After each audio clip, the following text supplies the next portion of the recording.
Hey YouTubers, it's Zero Fossil Fuel from the road. Mr. Galleria, a gentleman named Bill, left a comment on my last video, number 207, regarding an experience that he had in Hawaii, where he literally stood in a couple of lines with and paid his money to have a H1N1 vaccine injection.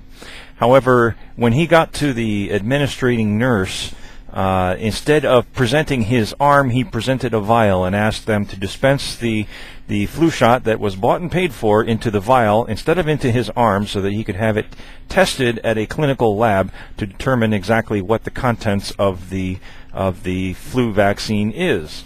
Here is the actual comment that Mr. Galleria left on my video number 207.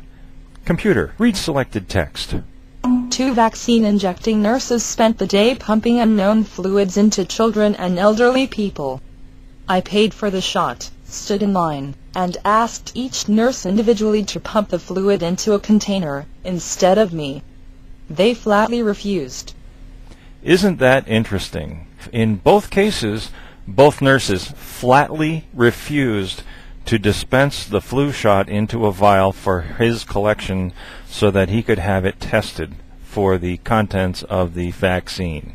Now, we have been arguing for a long time that the contents of these vaccines are at best very questionable. So here's what I want. I want to conduct an experiment.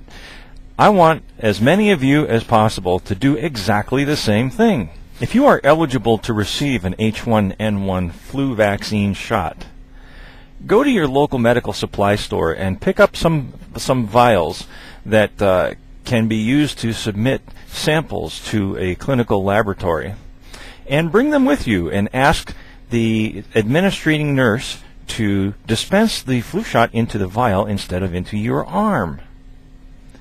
Let's see how many will actually do it. Then take those vials and send them or bring them to a clinical testing facility that you trust, and report what they send back to you for the contents here. And if you cannot afford to have the flu vaccine analyzed yourself, send it to me. I will pay to have it analyzed. Let's stir things up a little bit. Let's ruffle a few feathers. What do you think? That's all for now. Zero Fossil Fuel from the road. I hope you and your family are well. I'm sure you will continue to be well. Peace.